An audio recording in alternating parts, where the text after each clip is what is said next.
Hello everyone, आज हम जानेंगे जीरो एफआईआर के बारे में। जीरो एफआईआर क्या होता है? जीरो एफआईआर वो एफआईआर होती है जो किसी भी पुलिस स्टेशन में किसी भी एरिया में बिना जुरिडिक्शन देखे रजिस्टर की जा सकती है, वो होता है जीरो एफआईआर।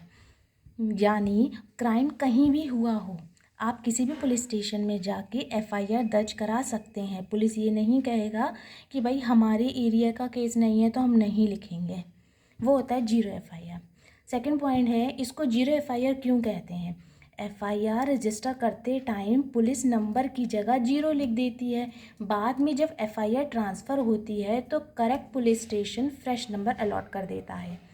थर्ड पॉइंट है, जीरो एफआईआर का पर्पस क्या है? जीरो एफआईआर का मेन पर्पस है कि इमीडिएट हेल्प मिले विक्टिम को, डिले ना हो जस्टिस में, एविडेंस प्रोटेक्ट रहे, मेडिकल एग्जामिनेशन जल्दी हो। जैसे रेप केसेस में पुलिस एक्सक्यूज़ नहीं दे सकता कि भाई हमारे एरिया का केस नहीं है तो हम नहीं रजिस्टर करेंगे।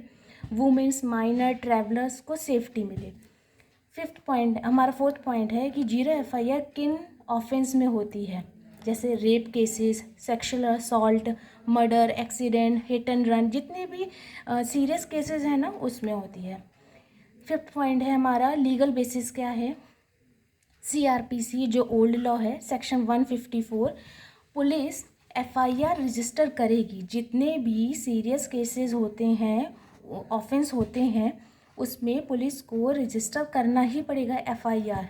पुलिस ये नहीं कह सकती कि भाई हमारे एरिया का केस नहीं है तो हम नहीं लिखेंगे। जीरो एफआईआर की प्रैक्टिस इसी सेक्शन से डेवलप्ड हुई। BNSS सेक्शन 173 में कहा गया है कि पुलिस को इन्फॉर्मेशन रिकॉर्ड करनी ही पड़ेगी, एफआईआर रिफ्यूज़ नहीं कर सकते, एफआईआर ट्रांसफ़र हो जाएगी। इसमें सीधे तौर पे जीरो एफआईआर का जिक्र नहीं हुआ है, बट इन सेक्शन से जीरो एफआईआर का भी मतलब निकला है। सुप्रीम कोर्ट के कुछ जजमेंट आए थे। पहला है ललिता कुमारी वर्सेस गवर्नमेंट ऑफ यूपी 2013 का है कि एफआईआर रजिस्ट्रेशन ज़रूरी है। सेकंड केस था Satpal Singh versus state of Haryana 2010 का कि police can not deny FIR. Government ने गाइडलाइंस दी थी पोस्ट निर्भया केसेस में कि जीरो एफआईआर कंपलसरी इन women related crimes, immediate medical help plus FIR.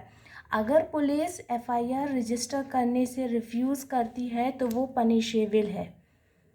Six point है हमारा, निर्भया केस के बाद जीरो एफआईआर का इम्पोर्टेंस क्या है? तो निर्भया रेप केस 2012 के बाद जस्टिस वर्मा कमेटी रिकमेंडेशन 2013, उसमें कहा गया था कि पुलिस एफआईआर रिफ्यूज़ नहीं करेगी। पुलिस ये बहाना नहीं बना सकती कि भाई हमारे एरिया का केस नहीं है तो हम नहीं लिखेंगी। जो भी नियरेस्ट पुलिस स्टेशन है उसमें जाके एफआईआर रजिस्टर करवा दें। वुमेन सेफ्टी पहली है, तुरंत मेडिकल हेल्प की ज़रूरत है तो उन्हें तुरंत दी जाएगी। फिर सेवन्थ पॉइंट है कि जीरो एफआईआर कब रिफ्यूज़ नहीं की जा सकती।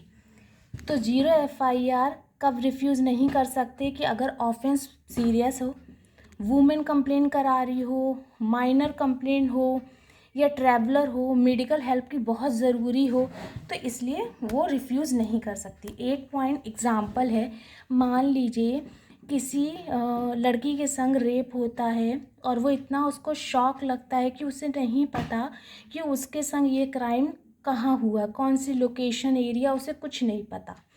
तो अगर मान लीजिए क्राइम उसके संग कहीं पे भी हुआ हो लेकिन वो दिल्ली में पाई जाती है तो वो पास के किसी भी पुलिस स्टेशन में जाके एफआईआर दर्ज कर सकती है। बाद में सही लोकेशन इन्वेस्टिगेशन करके वो केस वहाँ पे ट्रांसफ़र हो जाएगा। Thank you for watching.